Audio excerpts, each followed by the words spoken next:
Hello नमस्कार सत श्री अकाल आदाब। कैसे हैं आप सब? बढ़िया होंगे, मस्त होंगे, स्वस्थ होंगे। आज के व्लॉग में कोई गेम तो नहीं रहेगा। आज हम कुछ बातें करेंगे आप लोगों से। आज यहाँ मौसम बहुत ख़राब रहा, आंधी तूफान बहुत तेज़, और उसके बाद बरसात भी हुई, लेकिन लाइट कट कर दी गई। लाइट बहुत देर तक नहीं आई और अब जाकर लाइट आई है और हम ब्लॉग शुरू कर रहे हैं। तो आज के ब्लॉग में बात करते हैं जिस तरह से अभी लोकसभा चुनावों का रिजल्ट आया है और इसमें अब सरकार जो है एनडीए की बनने जा रही है। हालांकि कोशिश तो बहुत की इंडिया ने और भाजपा को भी पूर्ण बहुमत नहीं मिल पाया, लेकिन उन्हें दूसरे सहयोगी दलों से समर्थन मिला तो वे दोबारा से एनडीए की सरकार बनने जा रही है, जिसमें प्रधानमंत्री नरेंद्र मोदी जो शपथ लेंगे। और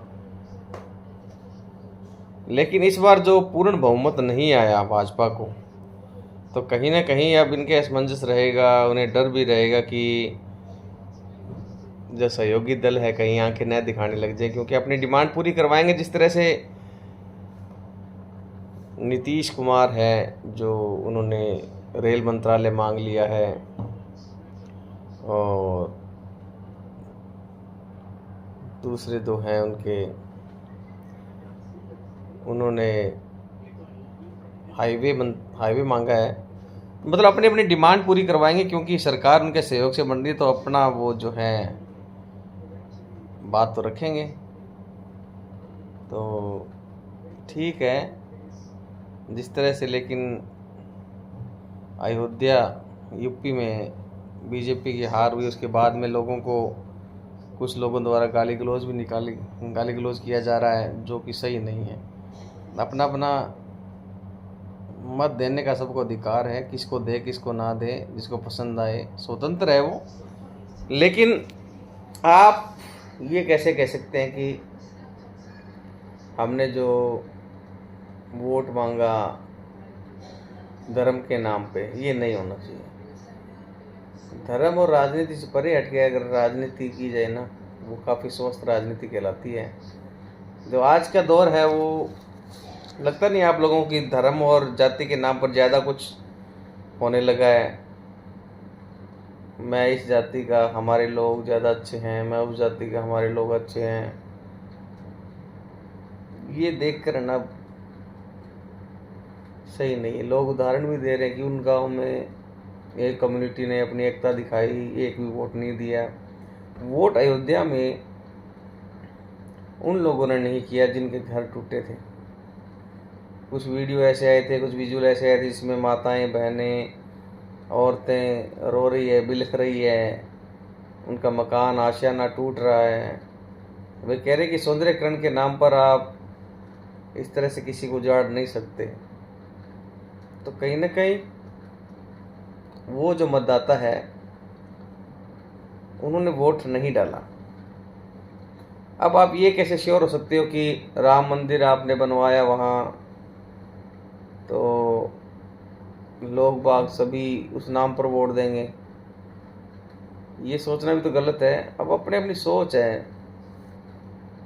अगर लोगों को, जैसे युवा वर्ग है वो रोजगार मांगता है,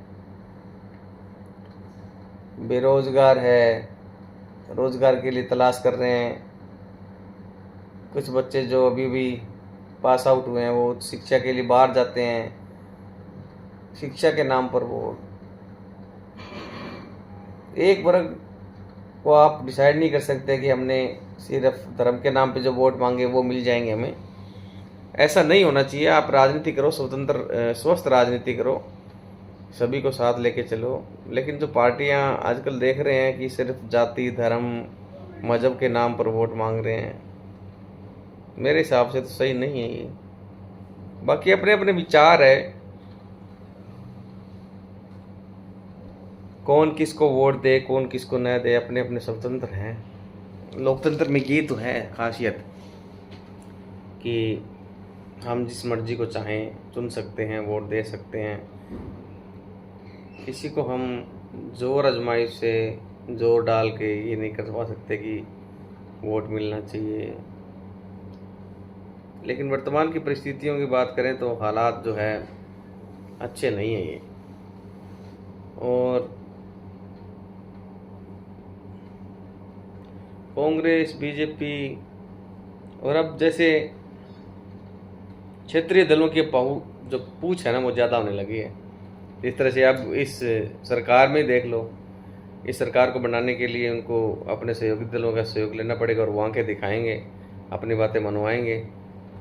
अगर पूर्ण बहुमत की सरकार होती, कोई भी, चाहे इंडिया हो चाहे एनडीए हो, तो फिर वो डिसीजन पावर होती उनमें। अब जो डिसीजन पावर उनकी इतनी स्ट्रॉन्ग नहीं रहेगी।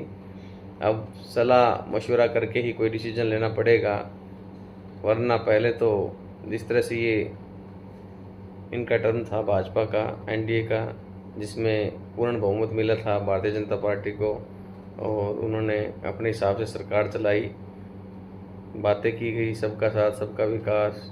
लेकिन विपक्ष ने आरोप लगाया कि कोई सबका साथ सबका विकास नहीं था, सिर्फ अपना अपना विकास था, पूंजीपतियों का विकास था। अभी जो आरोप लग रहे हैं, ये जो शेयर मार्केट था, ये ठीक रिजल्ट से जो पहले एक दिन पहले जो कयास लगाए गए थे, ओपिनियन पोल आया था और शेयर मार्केट बूम कर गया और अगले दिन जैसे रिजल्ट आए तो धड़ाम से गिर गया। अब इसके खिलाफ भी मांग की जा रही कि इसकी जांच होनी चाहिए। जेपीसी जांच की मांग कर रहे हैं विपक्ष। राहुल गांधी ने भी प्रेस कॉन्फ्रेंस करके ये कहा है कि इसकी जांच होनी चाहिए और कौन कौन इसमें शामिल थे उन पे कार्रवाई होनी चाहिए। हालांकि भारतीय जनता पार्टी ने इसको सिरे से नकार दिया है। उनका कहना है कि जो घाटा हुआ था वो अगले दिन पूरा भी हो गया। अब पता नहीं क्या राजनीति चलती है ये, लेकिन जो ओपिनियन पोल था वो इस बार किसी का सही नहीं हुआ।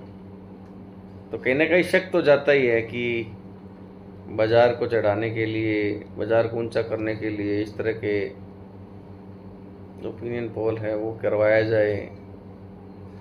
और सभी जो बता रहे थे सीटें जो एनडीए को 400 पार 400 पार 400 पार, जिसके चलते क्या हुआ कि शेयर मार्केट बूम कर गया और पूरा उछाल आया उसके अंदर। लेकिन जैसे ही आंकड़े फेल हुए वैसे बाजार गिर गया। लोगों के बहुत रुपए बता रहे हैं डूब गए।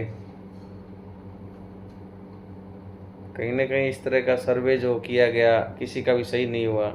लोगों का विश्वास उठ जाएगा इस बार। मेरा तो मानना यही है कि लोग अब समझदार हो रहे हैं। जिस तरह से कयास लगाए गए थे इस बार, भारतीय जनता पार्टी ने कहा कि हमने राम मंदिर बनवाया, लोगों की इच्छा थी और लोग इस बार बहुत बढ़ चढ़ के वोट करेंगे, मतदान करेंगे, उनको जितवाएंगे। लेकिन हुआ क्या? कुछ नहीं। लोगों को पसंद नहीं आया और लोगों ने उनके एंटी वोट दिए। वहाँ समाजवादी पार्टी ने काफ़ी अच्छी सीटें लाकर जीत हासिल की है।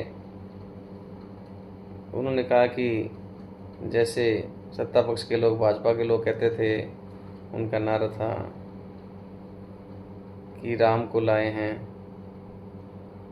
और इस नाम पे वोट मिलेंगे। तो उन्होंने जिस तरह से हार हुई है तो विपक्ष को भी मौका मिल गया। उन्होंने कहा कि ये राम को लाने वाले कौन होते हैं, राम तो खुद लोगों को लाते हैं। तो राम जी ने इनको सबक सिखाया है और इनको हार नसीब हुई है। अपनी अपनी बातें हैं। अब देखते हैं ये सरकार अब जो बनेगी सहयोगी दलों के समर्थन से कितनी मजबूत साबित होती है। हालांकि इस बार उनको काफ़ी जोर आएगा चलाने में सरकार को, क्योंकि सहयोगी दल अब आंखें दिखाएंगे, अपनी बातें मनवाएंगे, तो कहीं ना कहीं दबाव में रहेगी भाजपा भी, क्योंकि उनको पूर्ण बहुमत तो मिला नहीं है। देखते हैं क्या होता है इस बार, कैसी सरकार चलती है। और कल मिलेंगे हम बढ़िया ब्लॉग के साथ आप लोगों से। और आप क्या सोचते हैं इस बार की सरकार के बारे में, आप जो कमेंट ज़रूर करेंगे, बताएंगे। ठीक है, okay, please like comment share ज़रूर करें। Bye, thank you.